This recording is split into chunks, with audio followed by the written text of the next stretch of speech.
ఐటీకి హబ్గా ఉన్న సైబరాబాద్లో ఉన్న చాలా కంపెనీ మీకు టచ్లో ఉన్నాయి. వాళ్ళతో కలిసి ఏమైనా స్పెషల్ అయిన ప్రోగ్రామ్ చేస్తారా?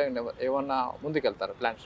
లేదు, ఇట్లా మనము బికాజ్ ఆల్రెడీ మీరందరూ కూడా బాగా సపోర్ట్ చేయడం జరుగుతుంది. ముఖ్యంగా మీరు మీడియా ఫ్రెండ్స్, అదేవిధంగా ప్రింట్ ఫ్రెండ్స్ కూడా బాగా సపోర్ట్ చేయడం జరుగుతుంది. ప్లస్ అది కాకుండా సోషల్ మీడియా ఇన్ఫ్లుయెన్సర్స్ కూడా చాలామంది నాకు పోస్ట్ పెట్టడం జరిగింది. చాలామంది కూడా ఈ మధ్యలో కూడా మనము పోస్ట్ పెట్టవచ్చా లేదంటే మనం ప్రమోట్ చేయొచ్చు అని చెప్పి వాళ్ళందరూ కూడా మీ ద్వారా కోరుతున్నాను. మీరు ఇండివిజువల్గా ఇది ఒక మంచి టాపిక్ కదా, మంచి సమాజానికి మేలు జరిగే టాపిక్ కదా, మీరు మీ వంతు కృషి చేయని చెప్పి కోరడం జరిగింది.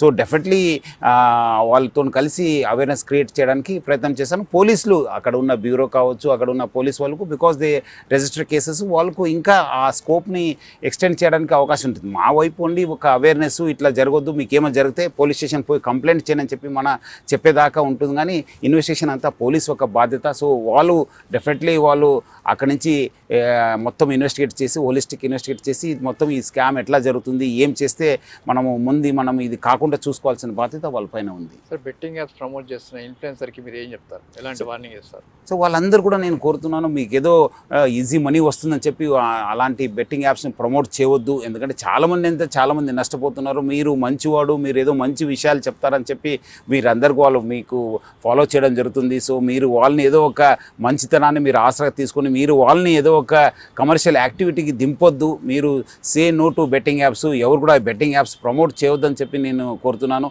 ఇప్పుడే ఆల్రెడీ మా హ్యాష్ట్యాగ్ చాలామంది విజిట్ చేయడం జరిగింది. సో మీరందరూ కూడా say no to betting apps, ఎవరెవరు సోషల్ మీడియా ఇన్ఫ్లుయెన్సర్స్ ఉన్నారు వాళ్ళందరూ కూడా కోరడం జరుగుతుంది.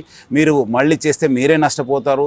చాలామందికి నేను కోరేది ఏమంటే, ఎవరెవరు ఇలాంటి సోషల్ మీడియా ఇన్ఫ్లుయెన్సర్స్ ఎవరెవరు ఉన్నారు వాళ్ళందరూ కూడా మీరు ఫాలో చేసే వాళ్ళందరూ కూడా వీళ్ళు బెట్టింగ్ యాప్స్ కానీ అన్ఎథికల్ బిజినెస్ కానీ ఇల్లీగల్ బిజినెస్ ప్రమోట్ చేస్తున్నారంటే వాళ్ళందరినీ అన్ఫాలో చేయాలని చెప్పి మీ ఛానల్ ద్వారా కోరడం జరుగుతుంది. సార్, తల్లిదండ్రులకు ఏం చెప్తారు? అదే తల్లిదండ్రులు కూడా జాగ్రత్త ఉండాలి. ఎందుకంటే చాలామంది పిల్లలకి తెలిసి ఉంటుంది, వాళ్ళు మన పిల్లలు మంచి ఉన్న వాళ్ళు ఈ మధ్యలో ఎందుకో అనే ఒక యాటిట్యూడ్నల్ చేంజ్ వచ్చింది, ఏదో మార్పు వచ్చింది అనే బయట కూడా డబ్బులు అడుగుతున్నారు, లేదంటే రాత్రికి ఇంటికి లేట్ రావడం జరుగుతుంది, ఎవరో కొత్త ఫ్రెండ్స్తో తిరుగుతున్నారు, లేదంటే ఆనే ఫోన్లో ఏమాదిరి యాప్స్ని డౌన్లోడ్ చేసుకున్నారు అనేది మొత్తం ఒక హోలిస్టిక్గా ఒక నిఘా పెట్టేసి వాళ్ళు కూడా ఎన్క్వైరీ. ఎందుకంటే ఇప్పుడు ఎవరు కూడా అతీతం లేదు, అందరూ కూడా స్మార్ట్ ఫోన్ వాడుతున్నారు, అందరూ కూడా యాప్స్ డౌన్లోడ్ చేసుకుంటున్నారు, ఎవరెవరు ఏం చేస్తున్నారు అన్నది తెలుస్తలేదు.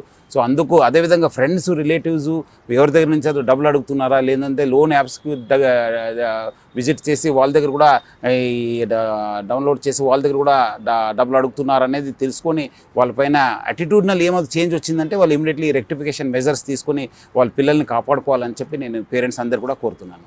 Thank you sir. ఏదైతే ఇన్ఫ్లుయెన్సర్స్